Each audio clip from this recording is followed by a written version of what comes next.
Hi, I'm Wolf, and this is Arcanaignition. The moon is a waning gibbous tonight, and I'm going to read some tarot for you. I hope you guys like my brand new set. I have my favorite tarot books here, so my film studio is now also my tarot study studio. And I'm excited to do a reading in front of it. My question tonight is from Random.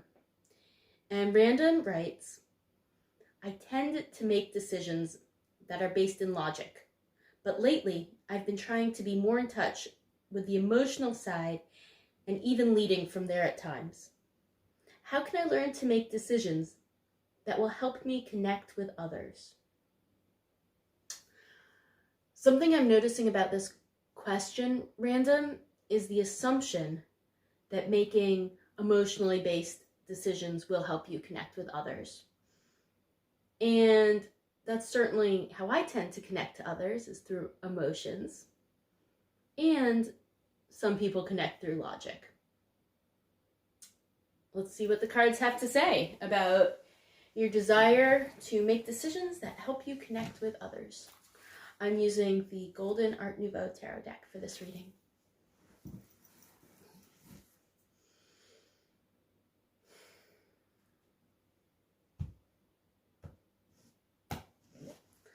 Okay, Random, the first card that I'm pulling for you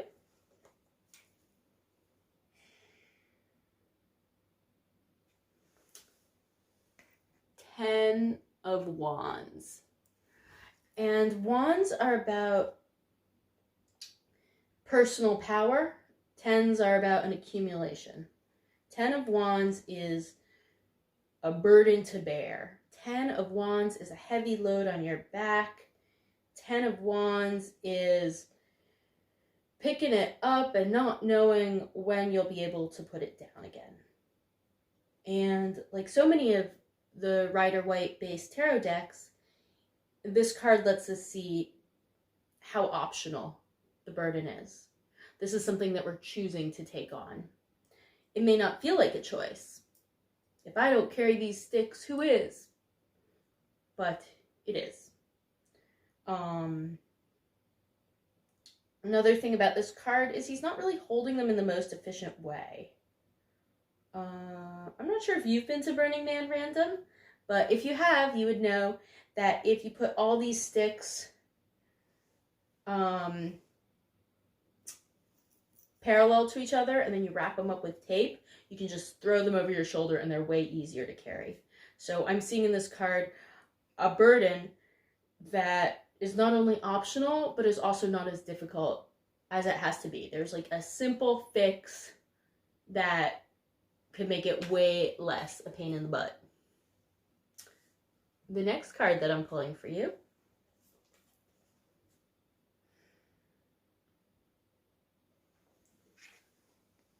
Two of Pentacles.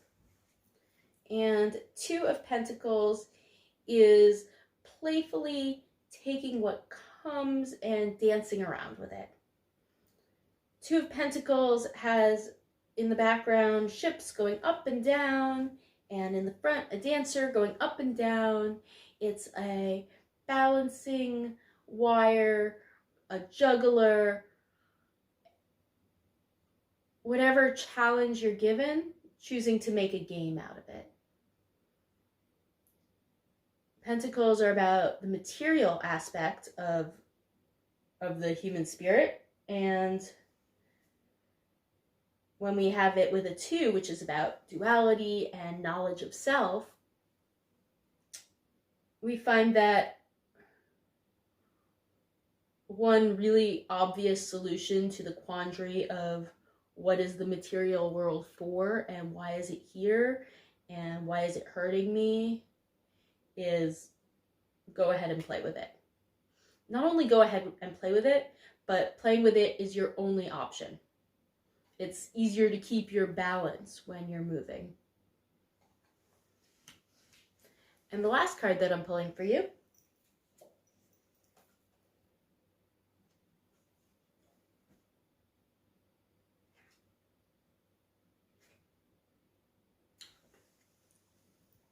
the Hanged Man.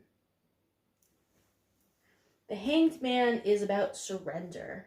The element of the Hanged Man is water, and water is the ultimate surrenderer. It flows very predictably downhill with no agenda of its own. The Hanged Man is often thrust upon us. We don't usually have a choice about being there. Again, with the choices. Well, we do have a choice and we're choosing to do it. I don't know. I read tarot as if I believe in free will. And for the purposes of tarot, I do believe in free will. But sometimes I still wonder how much we really can influence our lives and how much is set by these external boundaries that are causing our lives to go down certain streams. In any case, the free will that the Hanged Man is able to execute is how he feels about being upside down and what he does when he's upside down. If he struggles a lot, he's going to cause himself a bunch of unnecessary, unproductive pain and suffering. And if he accepts where he's at, then maybe he just gets to see the world through a new perspective. So here he is, he's upside down, he's Odin on the world tree, he's anyone who is stuck and would do better to surrender. I almost said has no choice but to surrender. And he's here and he's down. He's okay. He's okay with this. And I would also like to point out to you that this is a major arcana card. Major arcanas tell the story of the human spirit and will help explain what exactly you are doing here on Earth. So something about this desire to make decisions based in an emotional way, based on your feelings, based on perhaps even your intuition, is part of what you were put on this planet to do. You came into this world in a logic-based mind-body complex, and it served you.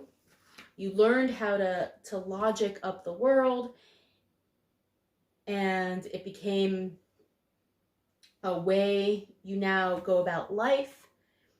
And one of the things you're on this planet to do has to do with this question of learning to be in touch with your emotional side, and has to do with this concept of surrender and flow. All right, so now I'm going to look at your question. How can I learn to make decisions that will help me connect with others through these three cards?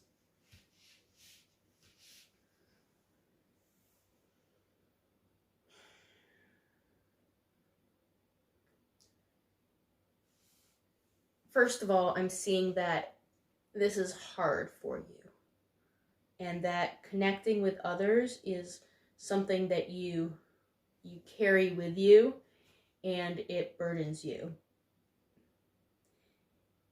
The solution I'm seeing is to surrender to play.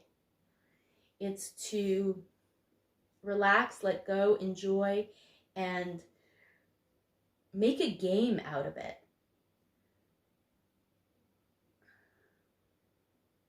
I'm trying to make this feel less trite, right? Like the solution to being uptight is to let go, kind of thing. And your question is how to make the decisions that will help you connect with others. And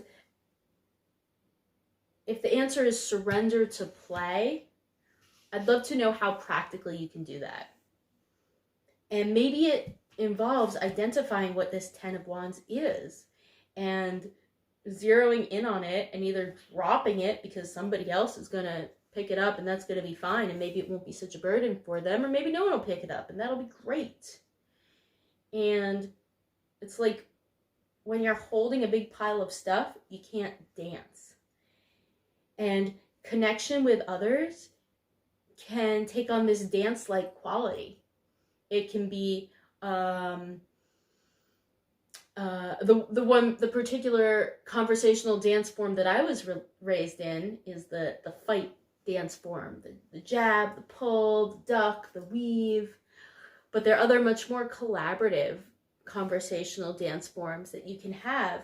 And I think tuning into your emotions and consistently asking yourself, how am I feeling? And then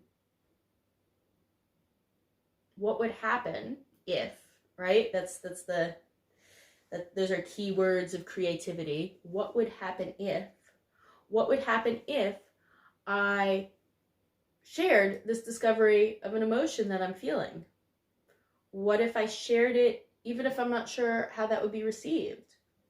What if I shared it and didn't make the other person responsible for my feeling, but saw it as a way to increase intimacy and connection by sharing what's going on? So you can play. You can play with words, you can play with the discovery of your emotional state, you can play with sharing your emotional state. And then from there, what you do, then you get the surrender. You don't dwell on whether you said the wrong thing or how you could have said it better or what that person thinks of you now or how you're going to follow it up. You close your eyes, you take a deep breath, maybe metaphorically close your eyes if you're actually engaged in conversation, but definitely take a deep breath.